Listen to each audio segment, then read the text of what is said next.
et je sais de qui ça vient, parce que j'ai remonté la trace. Et je sais qui envoie les emails et qui fait ça, et tu as été signalé à la...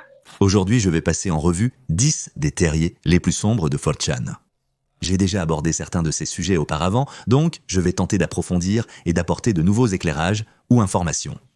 Certains de ces sujets sont extrêmement obscurs et d'une profondeur infinie, alors que d'autres sont bien connus. Nous aborderons d'abord des sujets familiers, puis passerons à ceux plus méconnus. Pour ce sujet, nous n'examinerons qu'un seul thème, mais il en existe une infinité de très similaires.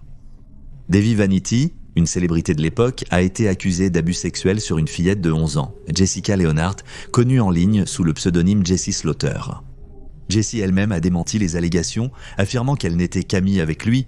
Malgré cela, les insultes d'autres internautes persistaient, ce qui l'a poussée à publier une nouvelle vidéo. À tous ces putains de rageux, d'accord? Devinez quoi? Je suis heureuse de ma vie, d'accord? Et si tu n'es même pas capable de t'en rendre compte et d'arrêter de détester, tu sais quoi? Je vais te coller un flingue dans la bouche et me faire un bracelet. Cela a déclenché un tollé en ligne et attiré l'attention de 4chan.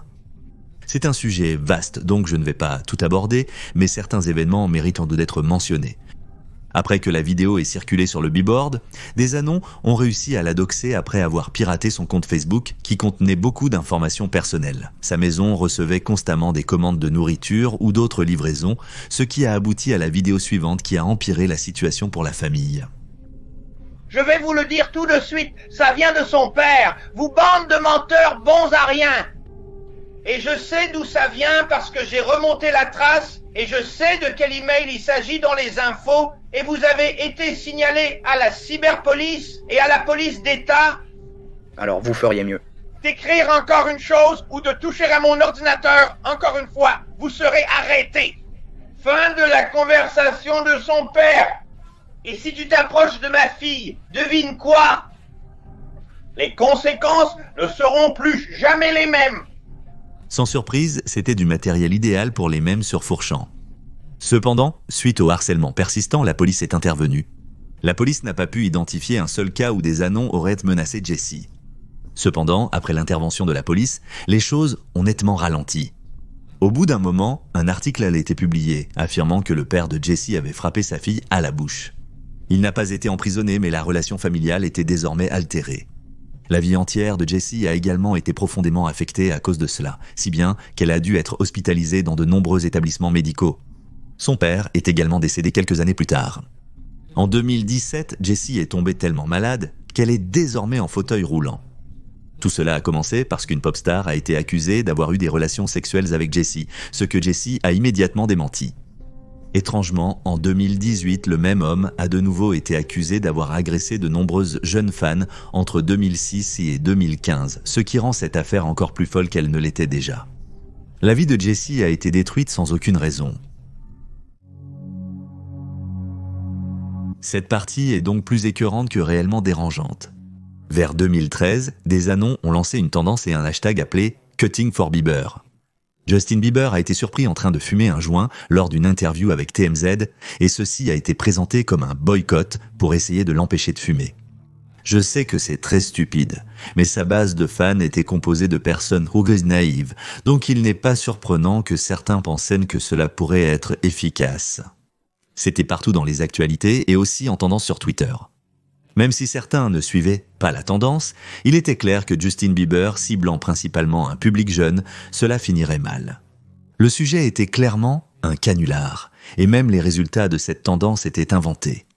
BuzzFeed a mené d'autres enquêtes et a constaté que des annonces se retrouvaient vues dans un salon de discussion privé construit sur Internet RelayChat et auto-hébergé. Comme on peut le voir dans le journal de discussion, plusieurs Anons tentent de créer ce canular et de le propager sur divers réseaux sociaux tels que Reddit, Twitter ou Tumblr. De plus, ils ont simulé la mort d'une ado, Addison, pour en rejeter la faute sur Justin Bieber.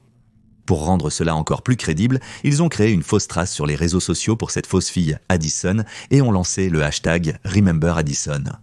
Mais cela ne suffisait pas. Ils ont créé de nombreux fichiers SoundCloud où ils pleuraient la fausse mort de cette fille.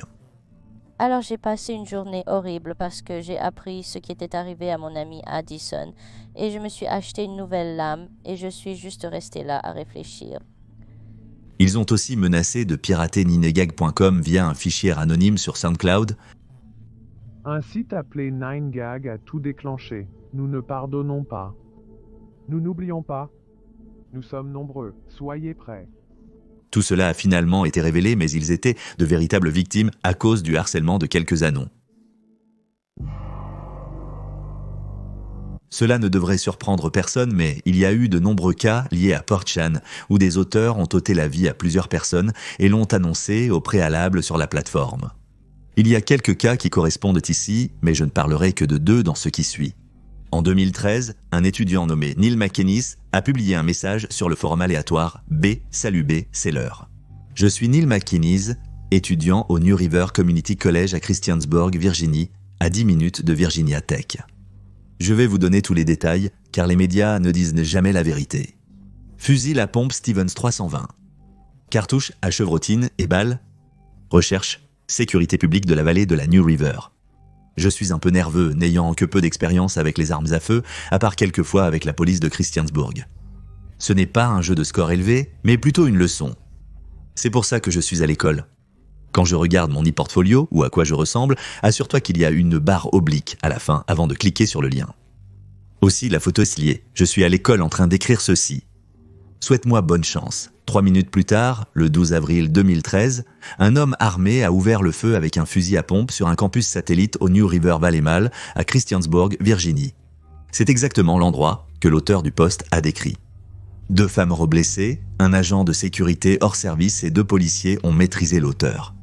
Le suspect est Daniel Allen McInnes, âgé de 18 ans au moment de son arrestation et résident de Christiansburg.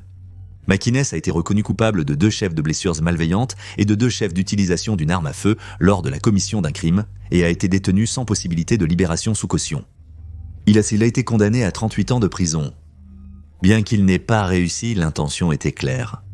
Sa publication semble être une blague. Il dit même que ce n'est pas un jeu à score élevé, mais plutôt une leçon, puisqu'il est à l'école.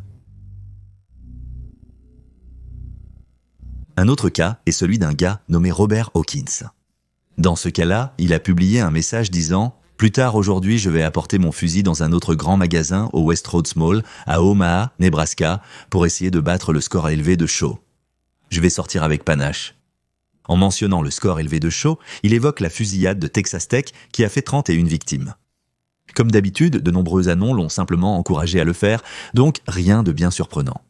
Permettez-moi d'être clair, avec tous ces messages et les différents fuseaux horaires, il est possible que ce message soit erroné.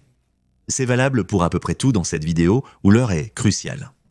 Le message a été publié 1 heure avant l'incident, donc il pourrait être authentique ou avoir été modifié. Donc, concernant ce qui s'est passé 1 heure après ce message, Robert Hawkins s'est rendu dans un centre commercial et a ôté la vie à 9 personnes, y compris lui-même.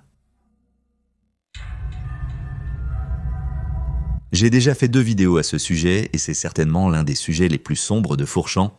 Cela a été étudié sur X, B et Paul. Il y a beaucoup d'images très suggestives et inappropriées sur ce site et d'autres, ce qui peut certainement être considéré comme SCP. Je ne peux pas montrer grand-chose dans cette vidéo. Sur Fourchan, les gens discutaient de 2 sites web spécifiques dont l'un avait déjà été supprimé. Les 2 étaient facilement accessibles via Google et contenaient du contenu explicite. Le site web de la maison de Zai reste en ligne.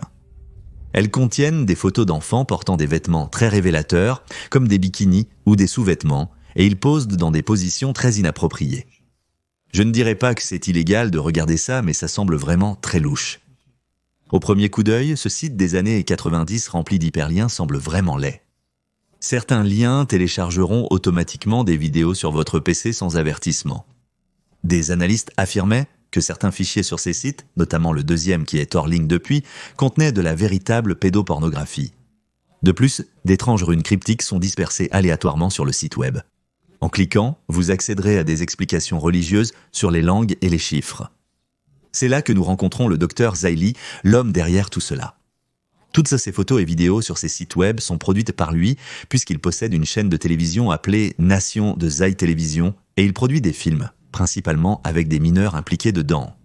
Il est très difficile d'accorder le bénéfice du doute à Zai Li, car les images contiennent aussi des descriptions qui sont vraiment répugnantes.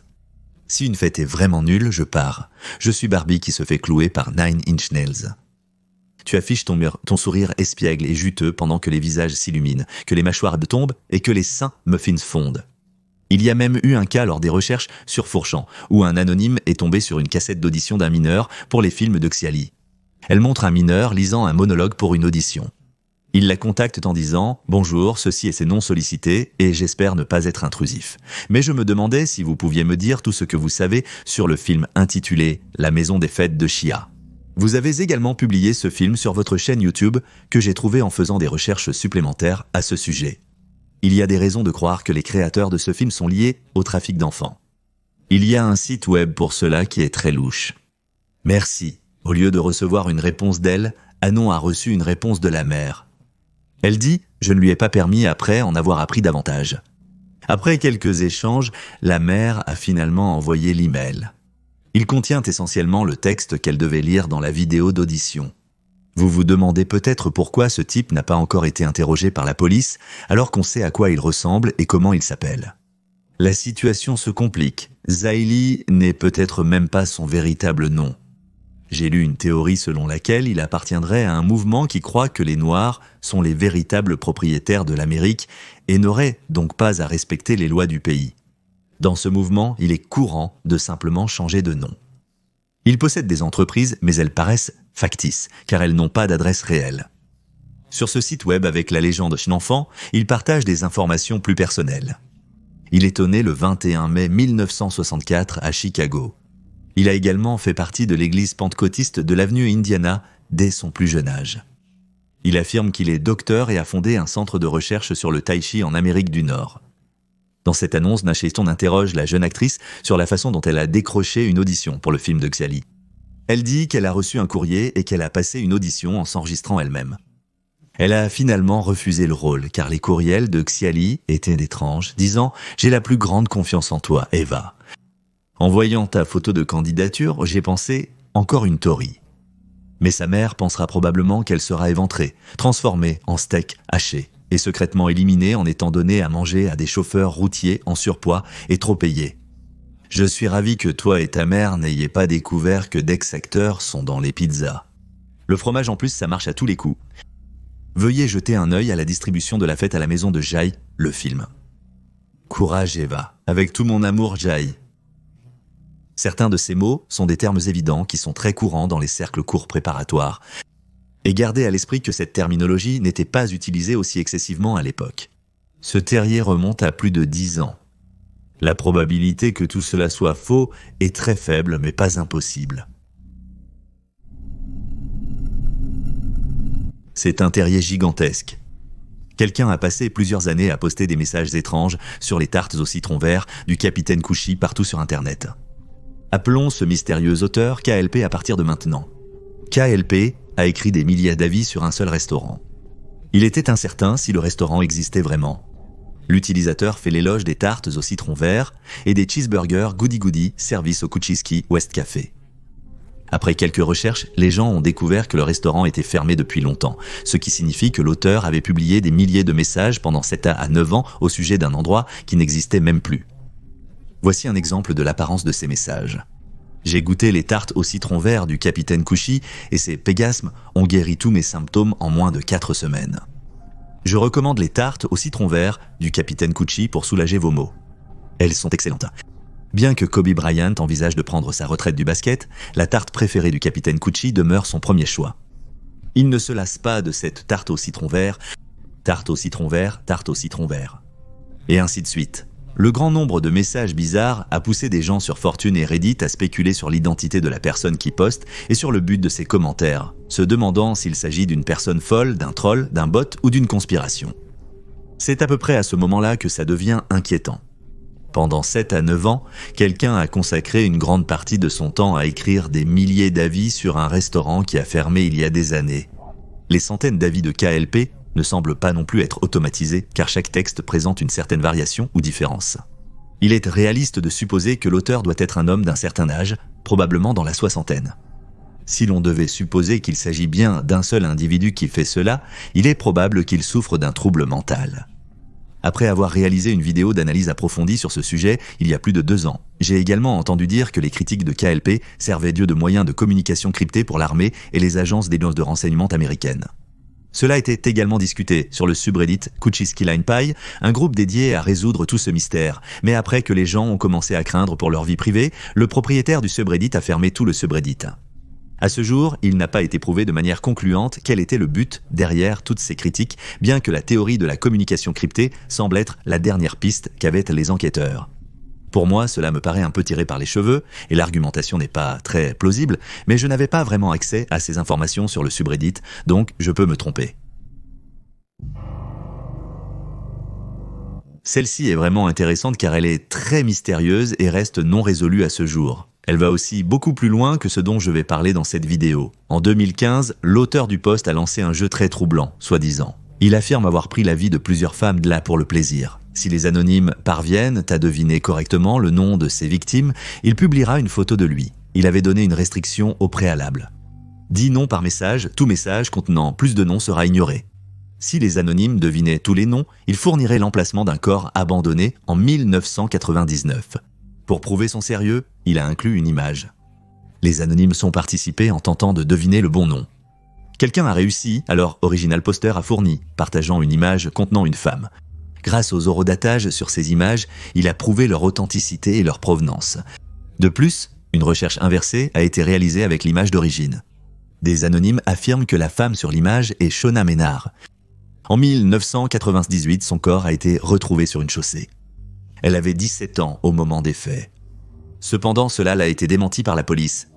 La police de Las Vegas n'a pas donné plus de détails et affirme que l'information diffusée par Action News semble être un canular.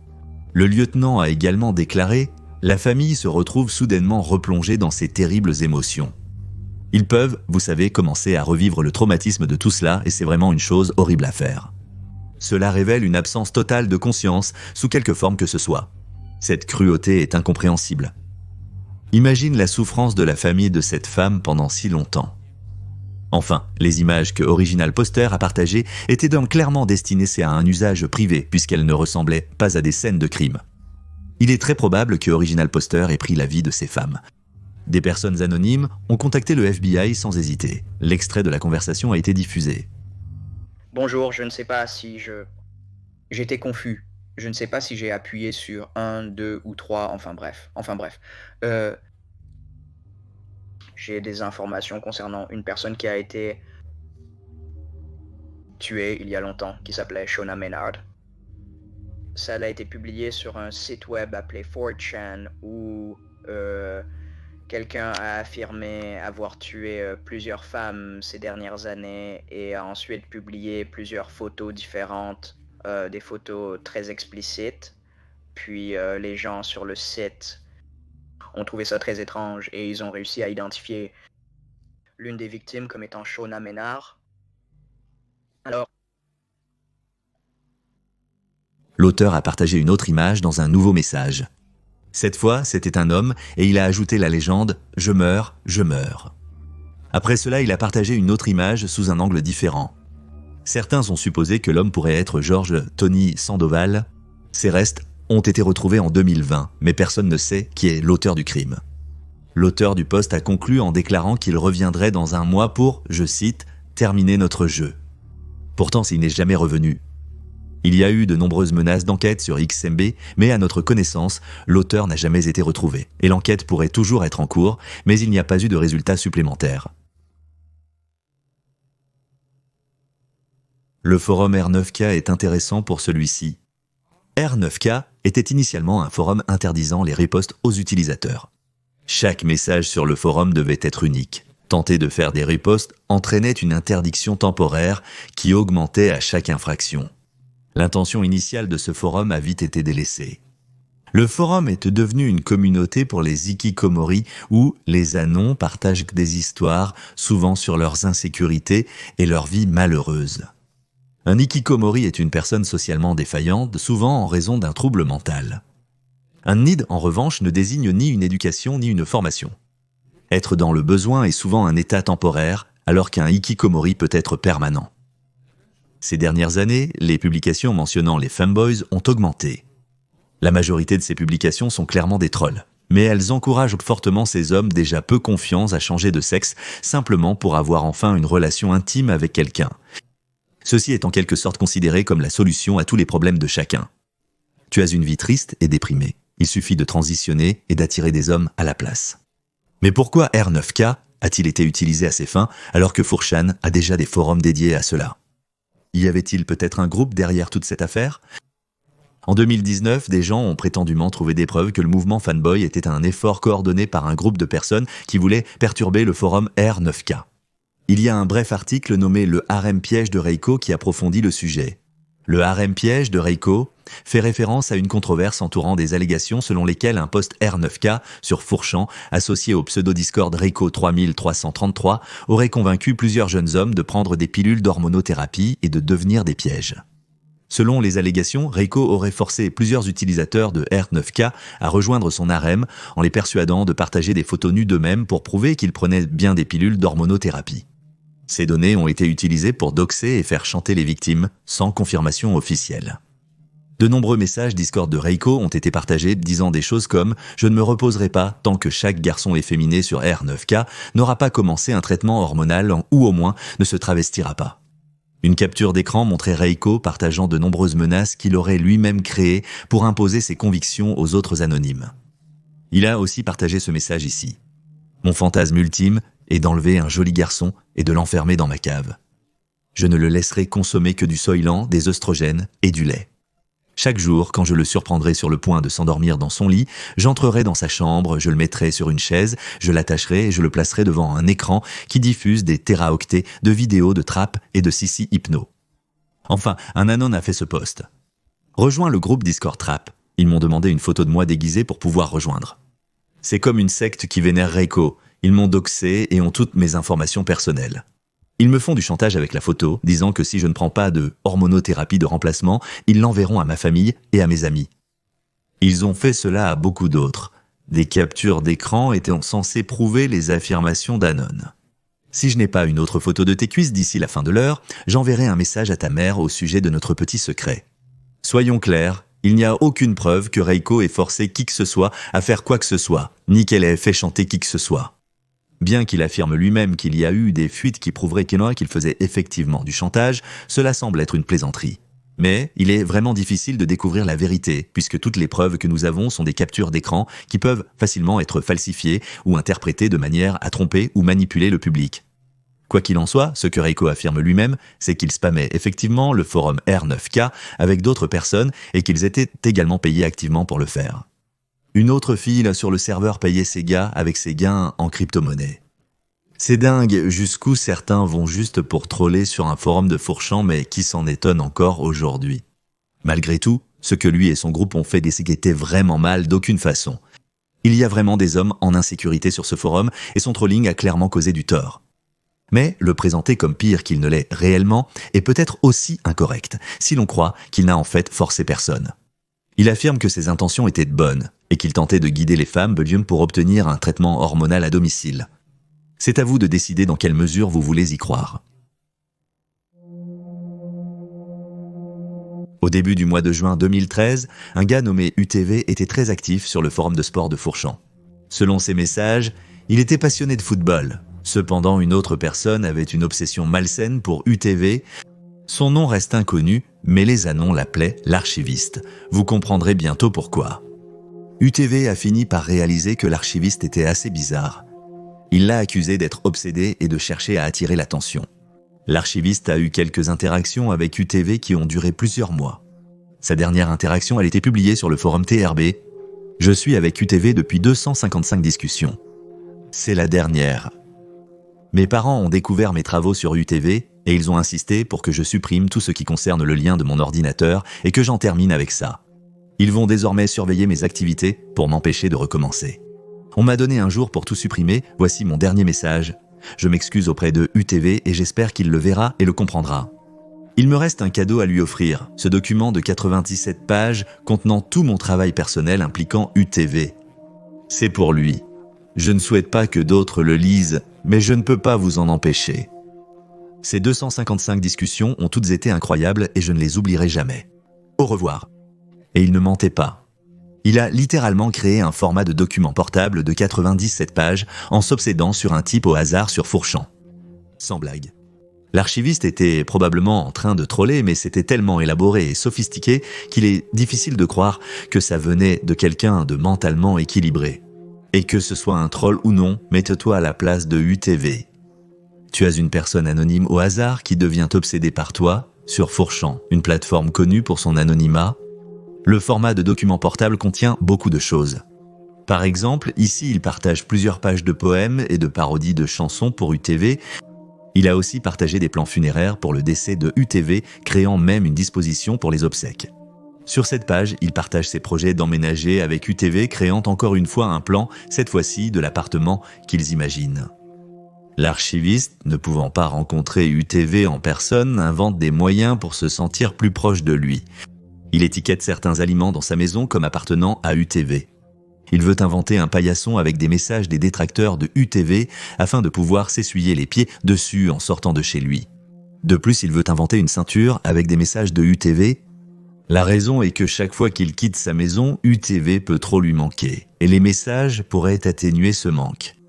Il a décidé de créer une lettre de rançon en utilisant des mots que UTV lui-même a utilisés, en partageant également ses plans lorsqu'il décide de l'enlever en lisant « Je le garderai dans ma salle de bain ». Ainsi, il serait caché et ne pourrait pas faire trop de bruit. Il pourrait aussi voir mon corps nu sans se sentir mal à l'aise ou penser que j'essaie de lui faire des avances sexuelles. Je ne lui ferai aucune avance, mais voir mon corps nu serait bénéfique pour lui permettre de mieux me connaître. Je lui donnerais probablement de la viande et des sandwichs, en plaisantant sur le fait que c'est de la nourriture pour chat grincheux parce que ça l'apaiserait et le mettrait à l'aise. Je blufferais évidemment et ne laisserais rien arriver à mon trésor le plus précieux. Dans les dernières pages, il a noté l'heure précise de chaque interaction avec UTV. Il a fait ça chaque jour, sans exception. Ce terrier de lapin rouge est de loin le plus grand que je connaisse. C'est un sujet très méconnu. Ma dernière vidéo sur la chaîne est une plongée complète sur cette secte. Je vous conseille vivement d'aller la voir pour bien comprendre ce sujet, car je ne vais donner qu'un bref résumé dans la suite. En gros, il y avait une secte réelle, appelée la secte de Saturne, qui a existé entre 2009 et 2013 et qui utilisait Fourchan et d'autres plateformes comme Reddit ou Worlds.com pour recruter des membres. Le leader de la secte se nommait Frank Webster. Ce terrier de lapin géant est dû au fichier RAW de Singo trouvé sur AnonFods contenant de nombreuses informations sur la secte. Initialement, la secte tentait de recruter des membres via des offres d'emploi en ligne. Cependant, le processus de candidature était très cryptique et étrange. Les candidats devaient évaluer le travail des autres postulants et les appeler pour les détruire psychologiquement. Dans d'autres cas, on leur demandait d'aller à des endroits aléatoires, mais il n'y avait personne et des symboles cryptiques avaient été laissés sur place. Certains devaient se présenter à des endroits précis pour des entretiens, mais se retrouvaient enfermés dans les pièces où l'entretien était censé avoir lieu. Par-dessus tout cela, la secte affirmait également posséder un livre appelé « Le livre de Ki et la clé de Saturne ». Ce livre contiendrait soi-disant des secrets sur l'alchimie, l'occultisme et d'autres mystères de l'univers. Malgré les affirmations de certains anons d'avoir possédé le livre et partagé des photos de la couverture et de pages, son existence reste incertaine à ce jour. En plus de cela, ils ont ensuite eu l'idée de créer des jeux de réalité alternée pour susciter l'engouement et recruter des membres en ligne. Cela s'est retourné contre eux, car Frank Webster n'a pas pu gérer l'afflux soudain de membres et l'affaire a été tournée en dérision par les anons, entraînant la chute de la secte. J'ai aussi fait une vidéo d'analyse détaillée sur le plus grand mystère de Fourchan. Cliquez pour la voir.